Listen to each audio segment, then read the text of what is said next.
Greetings there, groovers. How are you doing? Welcome to Full Record Jacket with Phil and Ben, except there isn't any Ben because I decided to do one of my solo videos. Only thing is, I thought I'd kind of do this as my own little sermon on the mount. So I'm climbing to the top of a hill, which I've just realised is a bit daft because by the time I get to the top I'll probably be so out of breath that I won't be able to deliver any kind of geeky information to you whatsoever. But I think I've nearly made it, so hopefully all will be well. Oh, crikey, there's rabbits up here. Yeah, Ben the other day, he did one of these videos on his own, didn't he? And then I did one on my own, and Ben said he liked my one, which of course then has the effect of encouraging me to do more. So I thought I'd do more. Now, the main reason I do this one solo is because it's going to contain so much geeky information that Ben would quite frankly be asleep. What if he was sitting there opposite me anyway, so he may as well not be on the video. And also Ben's getting very excited at the moment because of course it's coming up to that month of July 2025, which is going to be the Oasis comeback. And I know Ben's always going on about Oasis, so I'm not going to talk about Oasis in this video. Well, I'm going to talk about them very briefly because it's actually what set off the idea for this video, but this video is not mainly about Oasis. But yeah, so obviously one of the Oasis albums is Be Here Now, which we could do a whole discussion about. But one of the things about that album that has been criticised is the production, with it having lots of multi-layered guitars and being quite a dense mix, and people saying it doesn't have enough bass on it, etc, etc. And this got me thinking about the fact that a lot of fans also think that album should be remixed, and this got me thinking about the whole topic of remixing albums after the fact.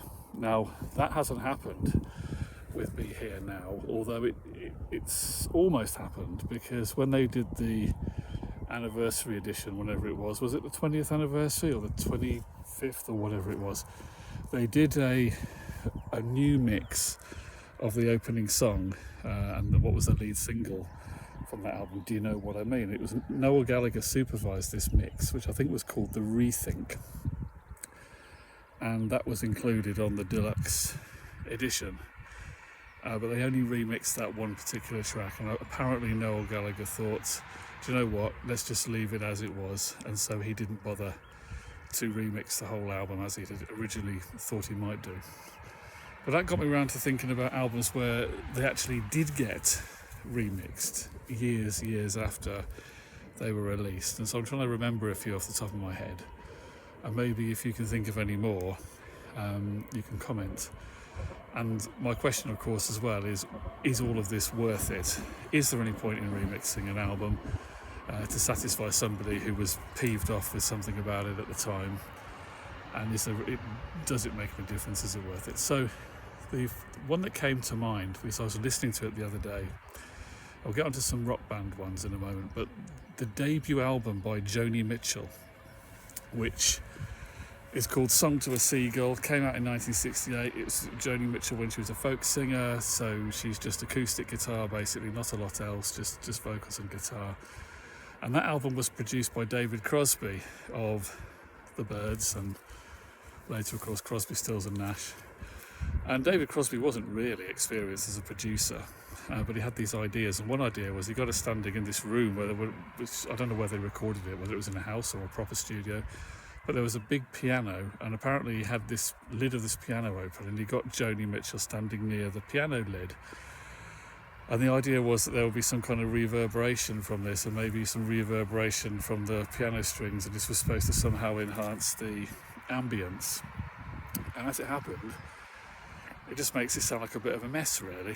And apparently Joni Mitchell was never really happy with this mix. So when she did her archives box set and put out her albums, remastered, new masters of all her albums done by Bernie Grundman, very well mastered. I've got the CDs, they're very, very good. But on this set, they actually remixed the first album. There was some guy she got involved to do that. I can't remember his name. I think he may have been called Matt Lee, or I may have got that wrong. But this guy, who's obviously supposed to be some techie whiz, reprocessed it, and I do think it's an improvement. And that one is approved and overseen by Joni Mitchell herself. So that's one example of a remixed album. Now, another one that comes to mind, talking about people from a similar music background to Joni Mitchell, Bob Dylan, who was sort of started off a folk singer.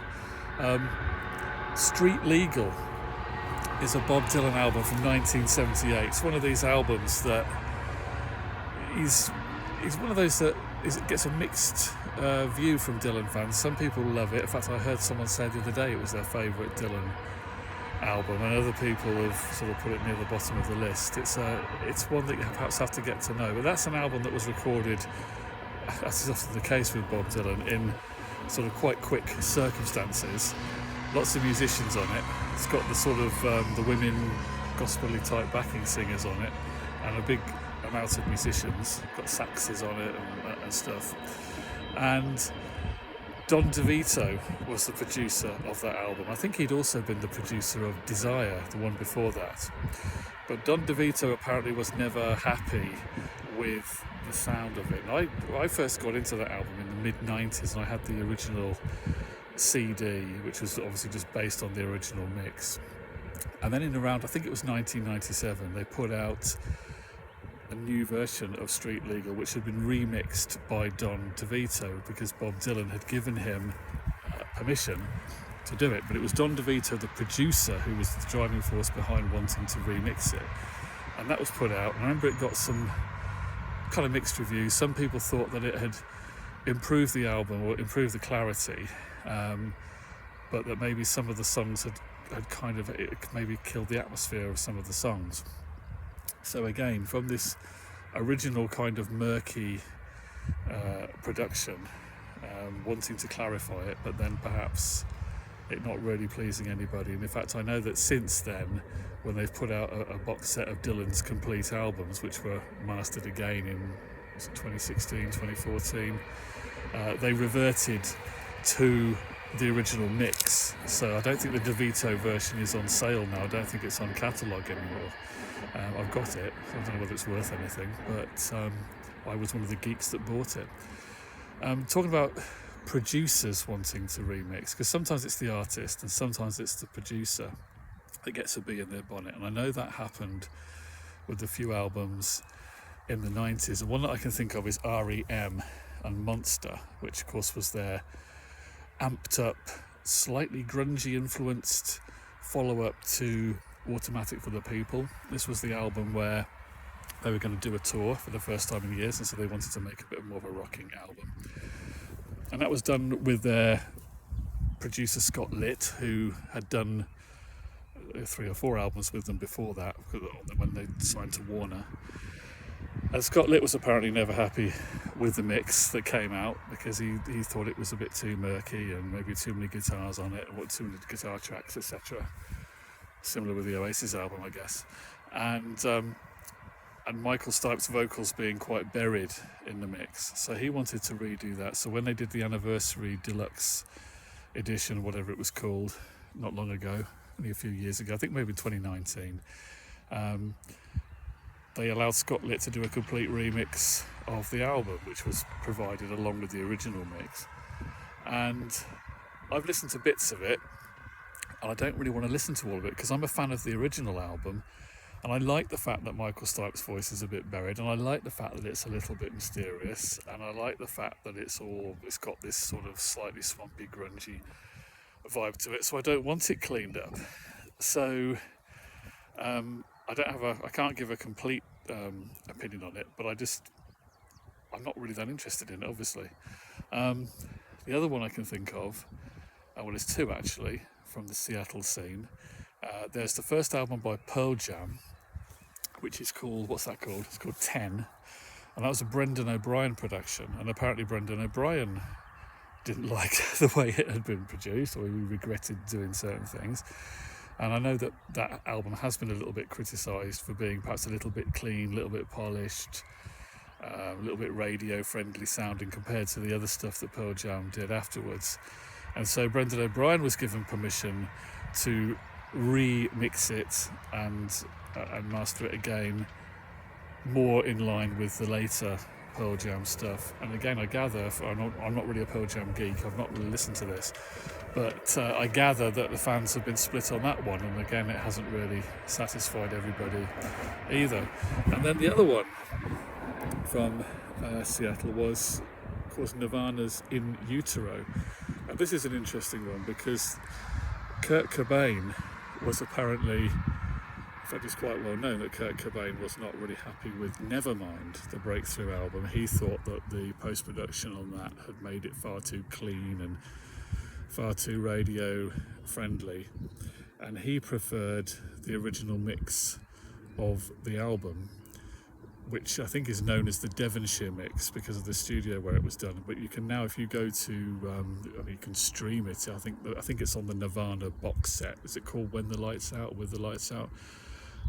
You can stream the Devonshire mix of Nevermind and hear how it would have sounded in its more grungy, less produced incarnation, and see whether you prefer that or not. But Steve Albini also wanted to remix In Utero. Now, In Utero had been produced by Steve Albini because Kurt Cobain wanted to avoid the same mistake again, and he wanted a more raw and punky and direct sounding album. But apparently Steve Albini felt that it wasn't raw enough. Maybe the record company had some influence on it, I don't know. But he wanted to do a new mix of it, and he apparently did one. I've not actually heard that. I don't know if any Nirvana nerds are on here who can tell us about that, but that's an interesting one as well. Going back to the 70s again, not Bob Dylan, but the group associated with him on many occasions, the band, they did an album in 1971 called Cahoots, which was what was that? That was the fourth album by the band.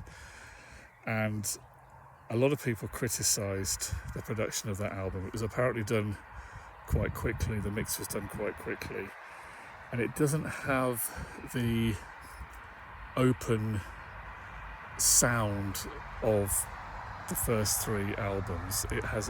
There is something about it that's a little unsatisfying, and perhaps that's why I've never really got into the album as much as the other ones by the band. I have heard some people say it is their favourite album by the band, but it does generally tend to be relegated down the list among the fans. And all of their albums, well, sorry, not all of them, but the first four albums during the lifetime of Robbie Robertson, who's sadly not with us anymore, but Robbie Robertson allowed Bob Clearmountain, the legendary mastering engineer, to remix the first four albums by the band.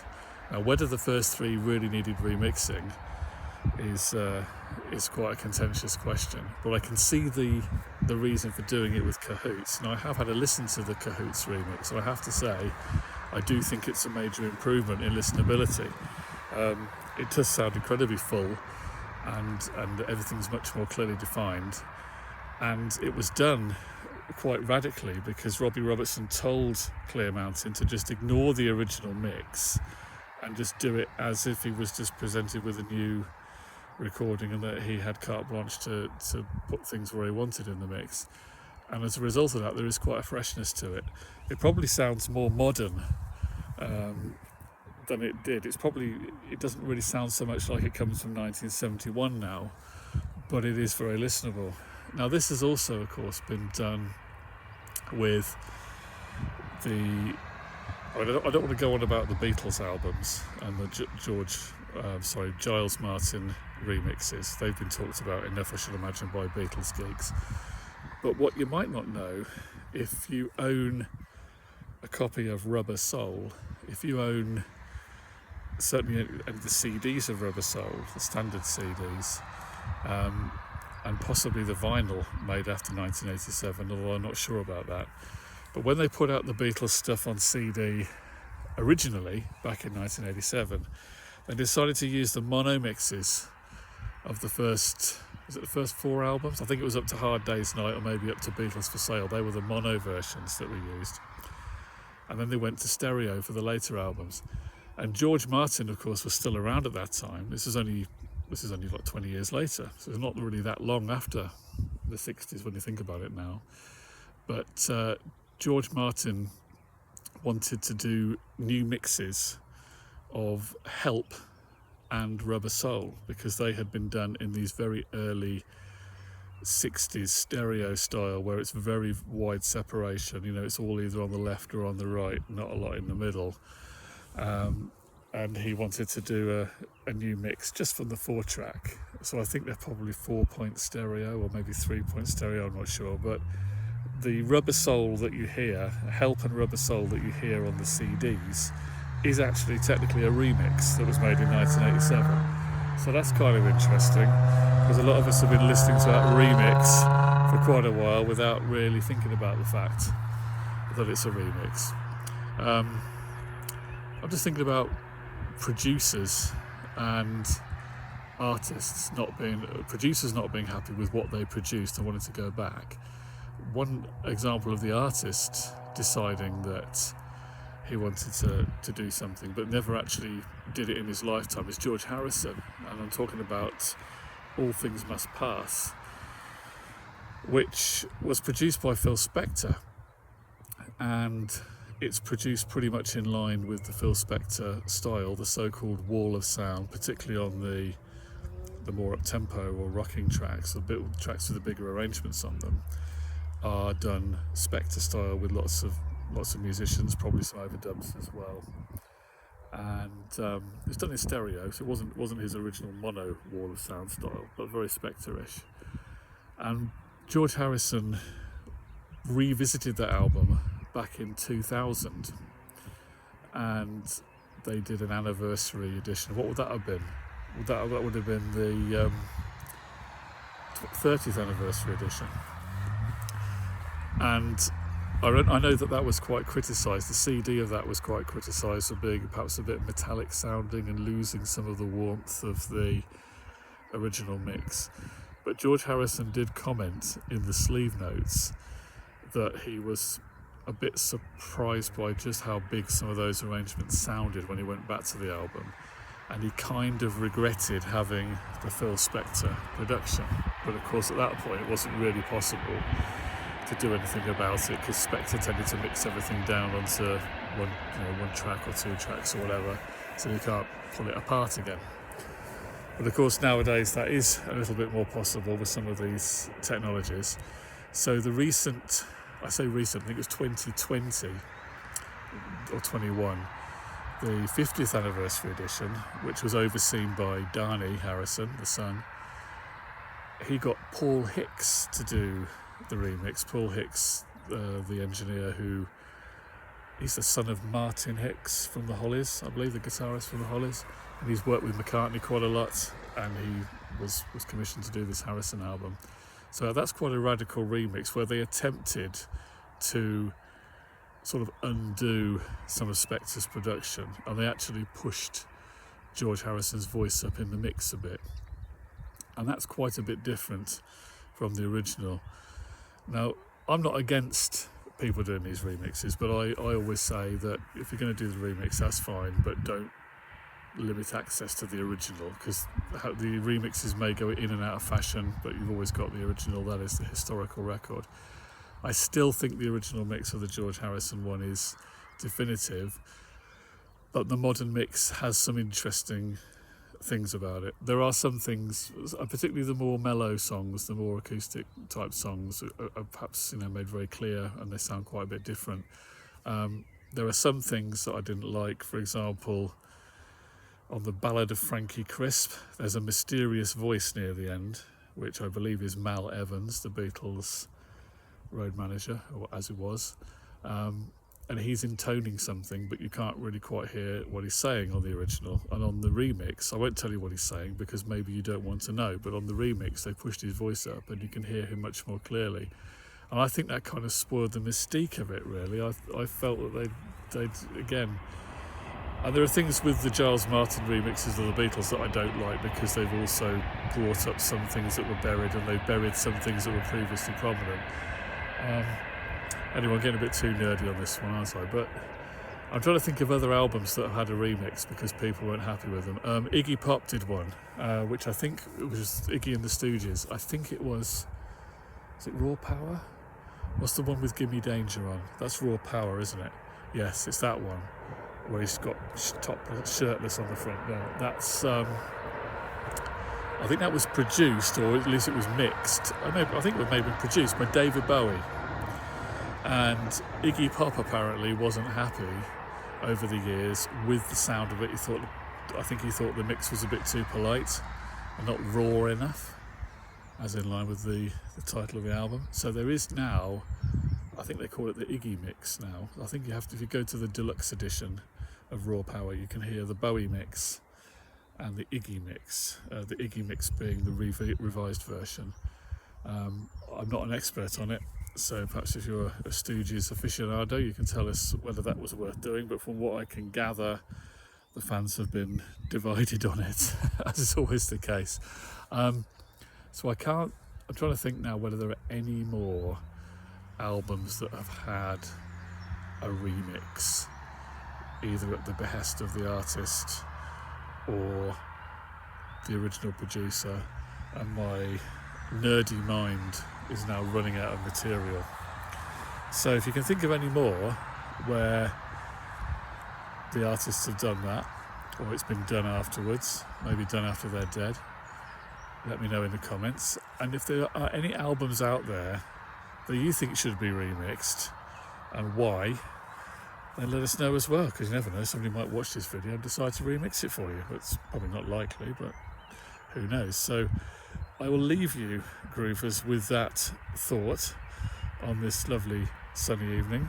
Stay geeky, keep listening to all of your favourite albums, keep on playing those vinyl records, keep on playing your CDs, play your cassettes if you want to, your 8 tracks, and even do some of that dirty streaming. In the meantime, take care. Bye for now.